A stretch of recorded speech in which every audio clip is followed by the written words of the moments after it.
नमस्कार दोस्तों, एग्जाम सारथी YouTube channel में आप सभी का स्वागत है। दोस्तों, इस वीडियो में हम बात करेंगे एमसीसी नीट काउंसलिंग 2025 के बारे में। जिन स्टूडेंट्स को या उनके पेरेंट्स को एमसीसी काउंसलिंग के बारे में कोई आइडिया नहीं है और जानना चाहते हैं सरल भाषा में कि ये होती कैसे है, कब होगी, डेट क्या रहेगी, क्या पूरा प्रोसेस रहेगा, क्या तरीका रहेगा, तो सब कुछ इस वीडियो में बिल्कुल आसान भाषा में समझाएंगे। साथ ही कौन-कौन से कोर्सेज के लिए ये एमसीसी की काउंसलिंग होती है।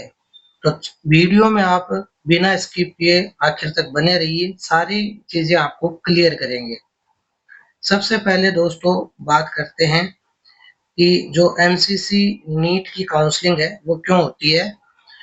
जो अभी नीट का एग्जाम आपने दिया स्टूडेंट्स ने, तो उसके स्कोर के आधार पर, उसमें जो आपका स्कोर बना है, उसमें जो नंबर आए हैं, मार्क्स आए हैं और जो रैंक आई है, उसके आधार पर पूरे देश में, ऑल ओवर इंडिया में मेडिकल कोर्सेज जो होते हैं, जैसे एमबीबीएस है, बीडीएस है, बीएससी नर्सिंग है, और भी बहुत सारे कोर्सेज होते हैं। लेकिन एमसीसी जो है वो एमबीबीएस, बीडीएस और बीएससी नर्सिंग की ही काउंसलिंग करवाती है, वो भी ऑल इंडिया कोटा की जो सीटें होती हैं उनके लिए। बाकी जो अदर कोर्सेज है मेडिकल में, चाहे वो आयुर्वेदा के हों, होम्योपैथी के हों, उनकी काउंसलिंग अलग होती है, तो वो हम किसी अन्य वीडियो में आपको समझाएंगे। यहाँ हम बात करते हैं मुख्यतः जो नीट की काउंसलिंग मुख्य होती है वो एमबीबीएस कोर्स को लेके होती है, उसके बाद बीडीएस और बीएससी नर्सिंग। अब एमसीसी क्या है और ये 2025 में काउंसलिंग है, ये कैसे होगी, तो एमसीसी काउंसलिंग के बारे में जानिए। अगर आपको दिखने में असुविधा हो रही है तो इसको थोड़ा जूम कर देते हैं। एमसीसी काउंसलिंग जो है वो क्या है, एमसीसी क्या है, एमसीसी मेडिकल काउंसिल कमेटी इसकी फुल फॉर्म है, और ये भारत सरकार की ओर से नीट अंडर ग्रेजुएट जो एग्जाम अभी हुआ है उसमें सफल उम्मीदवारों के लिए 15% ऑल इंडिया कोटा। ध्यान रखें, जितने भी भारत की मेडिकल कॉलेजेस हैं उनकी जो 15% सीटें होती हैं, जैसे टोटल 100 सीट है तो उनमें 15 सीट ऑल इंडिया कोटे की होती है, यानी कि उसमें पूरे ऑल इंडिया का कहीं का भी स्टूडेंट अप्लाई कर सकता है और उसमें ज्वाइन कर सकता है, सीट ले सकता है। तो ऑल इंडिया कोटा की ऐसी 15% सीटें होती है पूरे भारत में, और हर एक मेडिकल कॉलेज में 15% ऑल इंडिया कोटा की सीट होती है। इनके लिए central universities, deemed universities, AIIMS, JIPMER, ESIC, AFMC जैसी संस्थाओं को एमबीबीएस और बीडीएस सीटों के लिए काउंसलिंग कराता है मेडिकल काउंसिल कमेटी भारत सरकार की ओर से। अब जो सेंट्रल यूनिवर्सिटी यानी केंद्रीय जो विश्वविद्यालय है, डीम्ड यूनिवर्सिटीज यानी ऐसी आप मान के चलें कि प्राइवेट लग्जरी इंस्टीट्यूट्स या यूनिवर्सिटीज हैं जिनकी फीस बहुत हाई होती है, ऐसी जो यूनिवर्सिटीज हैं, प्राइवेट यूनिवर्सिटीज हैं जो डीम्ड मानी जाती है, बहुत ही उच्च स्तरीय मानी जाती है। एम्स है, एम्स के बारे में तो आप जानते ही हो, और इसके अलावा जिपमेर भी है, ईसी ईएसआईसी है, एएफएमसी है। ये सब क्या है, ये एएफएमसी आर्म्ड फोर्सेस जो मेडिकल कॉलेजेस हैं, ये सब सेंट्रल लेवल की जो यूनिवर्सिटीज हैं, कॉलेजेस हैं, इनमें एडमिशन के लिए वो भी एमबीबीएस और बीडीएस सीटों के लिए एमसीसी काउंसलिंग कराता है। दोस्तों, बाकी बच्चे जो 85% सीटें हैं उनकी काउंसलिंग जो है संबंधित राज्य सरकारें अपने अपने राज्य में कराती है। जैसे राजस्थान में जो अलग एक काउंसलिंग होगी, कमेटी अथॉरिटी होगी जो राजस्थान की स्टेट कोटा की काउंसलिंग करेंगी 85% सीटों के लिए। ऐसे यूपी, बिहार और मध्य प्रदेश की अलग अलग सरकारें अपने स्तर पर करवाएंगी। दोस्तों, अब बात करते हैं कि जो नीट काउंसलिंग 2025 है उसकी संभावित क्या टाइमलाइन क्या है, क्या तारीख है, कब क्या होना है। तो नीट का रिजल्ट की तारीख जो 14 जून को घोषित हो चुका है, ये तारीख थी। अब रजिस्ट्रेशन एमसीसी के लिए राउंड 1 की जो काउंसलिंग होगी जिसमें आपको कॉलेज अलॉट होगी, उसका रजिस्ट्रेशन कब से शुरू होगा, तो जुलाई के आखिरी सप्ताह से शुरू हो सकता है दोस्तों। जुलाई के आखिरी वीक से शुरू हो सकता है। बाकी ऑफिशियल डेट के लिए आपको अपडेटेड रहना, हमारे चैनल से आप जुड़ जाइए, आपको अपडेट मिलती रहेगी। दोस्तों, कुल कितने राउंड में ये एमसीसी की काउंसलिंग चलेगी, तो इसमें दोस्तों राउंड 1, राउंड 2, राउंड 3 होते हैं, फिर मॉकअप राउंड होता है, लास्ट में होता है स्ट्रे वैकेंसी राउंड, जिसमें कि कोई भी सीट अगर खाली रह गई है तो उसी को किसी भी तरह उसको उस काउंसलिंग में फिल किया जाता है। तो मुख्यतः 3 राउंड तक की होती है, मॉकअप राउंड और स्टे वैकेंसी राउंड। कुछ कुछ जो कॉलेजेस में अगर सीट वैकेंट रह जाती है तो उनको फिर भरने के लिए। दोस्तों, अब बात करते हैं कि जो एमसीसी नीट की काउंसलिंग है उसके क्या क्या चरण रहते हैं, क्या क्या उसके स्टेप बाय स्टेप समझेंगे कि क्या प्रोसेस रहता है। सबसे पहले होता है रजिस्ट्रेशन। एमसीसी में आप ऑफिशियल वेबसाइट होगी एमसीसी की, mcc.nic.in, इस पर जाकर के आपको रजिस्ट्रेशन करना है, फीस भरनी है। क्या फीस भरनी है वो भी देखें। सबसे पहले रजिस्ट्रेशन में NEET roll number, personal details, उसमें नाम वगैरह सब चीजें पूछी जाएगी, वो भरनी है। ठीक है, आपकी उसमें नीट का जो अपने एप्लीकेशन फॉर्म नंबर है वो सारी चीजें इसमें आ जाएंगी। अब फीस कैसे भरनी है, इसमें जो नॉन रिफंडेबल फीस होती है, एक तो जो जनरल कैटेगरी के लिए तो होती है 1000 रुपये, और SC ST OBC जो रिजर्व कैटेगरी है उनके लिए 500 रुपये होती है, ये जमा होती है।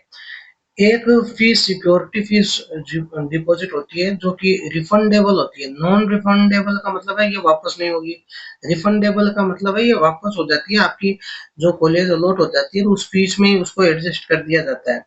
तो ये 10,000 से लेकर के 2 लाख रुपए तक की सिक्योरिटी डिपॉजिट होती है। अब आप कहेंगे 10 लाख से 2 लाख तक कैसे? अगर आप किसी डीम्ड यूनिवर्सिटीज में के लिए जब अप्लाई करते हो तो उसमें 2 लाख तक की सिक्योरिटी डिपॉजिट होता है। कॉलेज के टाइप के अनुसार ये यहाँ पर आपको बताया भी गया है। डीम्ड यूनिवर्सिटीज की जो कुछ सेंट्रल यूनिवर्सिटीज है उनकी फीस जो है सिक्योरिटी फीस है वो हाई है, तो उसके लिए 2 लाख तक जाती है। बाकी नॉर्मली जो होती है जो भी जीएमसीज है, गवर्नमेंट मेडिकल कॉलेजेस हैं, इनके लिए आप भरते हो तो 10,000 रुपये ही आपकी सिक्योरिटी डिपॉजिट लगती है, और ये फीस में ही एडजस्ट हो जाती है। तो डरने वाली कोई बात नहीं है कि ये फीस कहाँ चली जाएगी।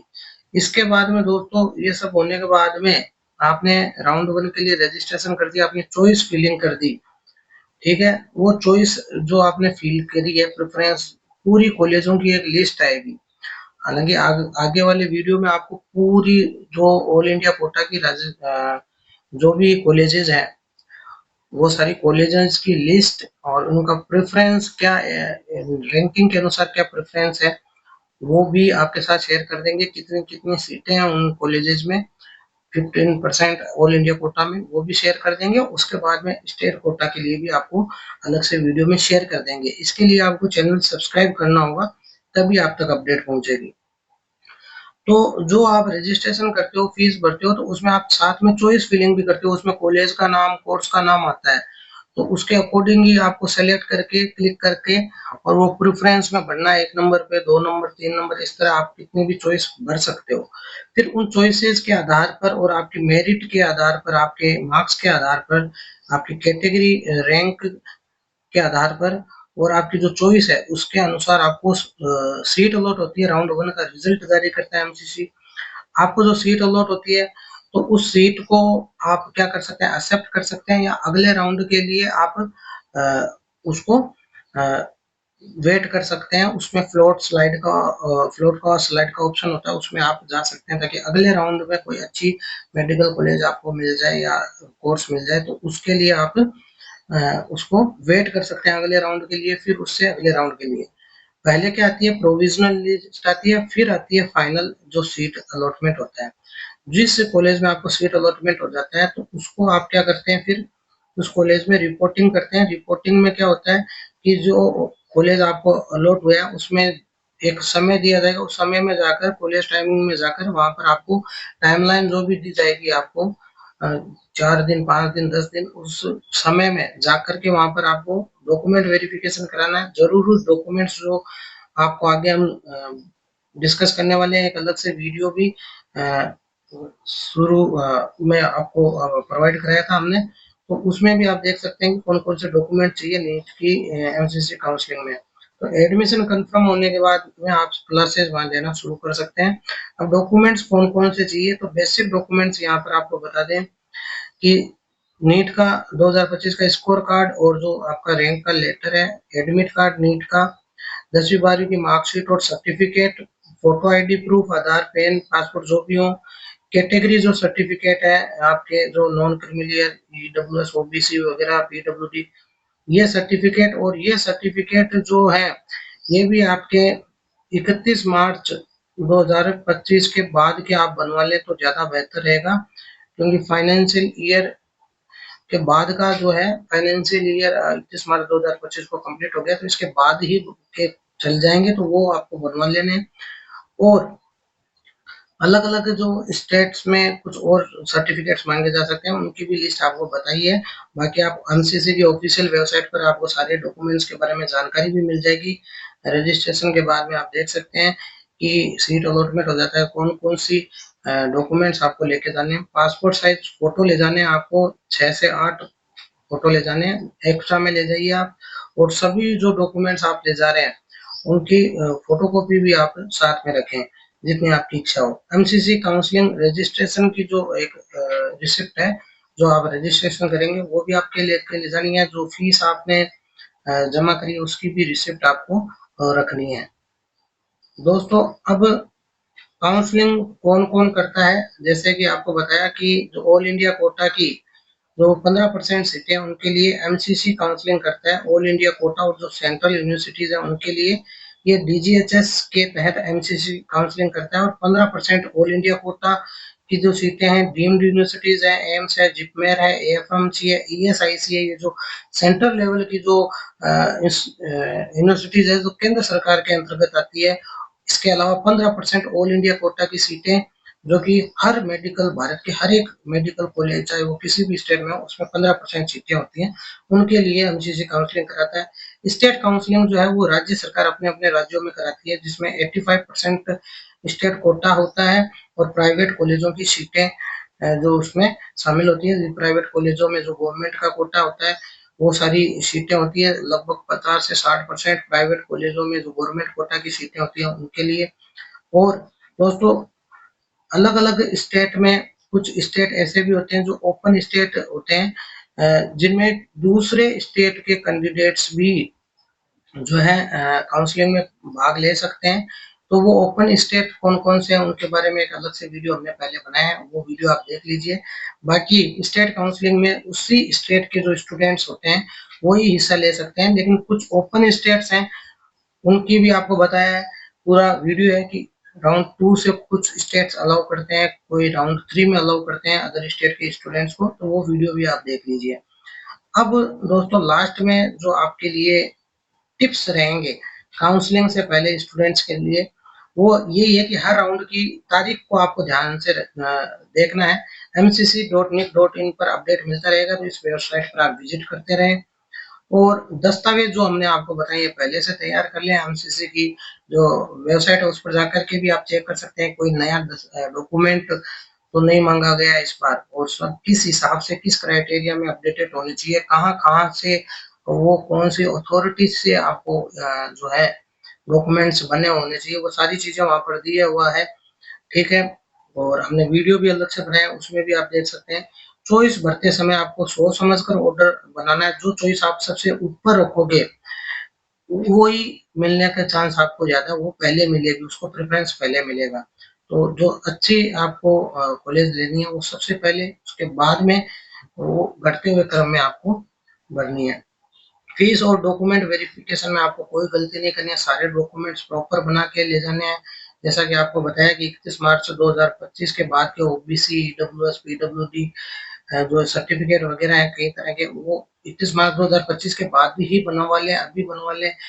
और फीस वगैरह है वो आपको प्रॉपर तरीके से उसमें सबमिट होनी चाहिए, उसमें आपके पास रिसिप्ट आनी चाहिए कि सक्सेसफुल फी पेमेंट हो गया। कहीं गलती से आप कि फीस कट जाए लेकिन वहाँ पर अनसक्सेसफुल दिखा रहा हो, ऐसा नहीं होना चाहिए। तो उसके लिए आपको ध्यान में रखना है। दोस्तों इसके अलावा भी हम आपको आगे एमसीसी काउंसलिंग के बारे में अपडेट देते रहेंगे, नीट के बारे में अपडेट देते रहेंगे।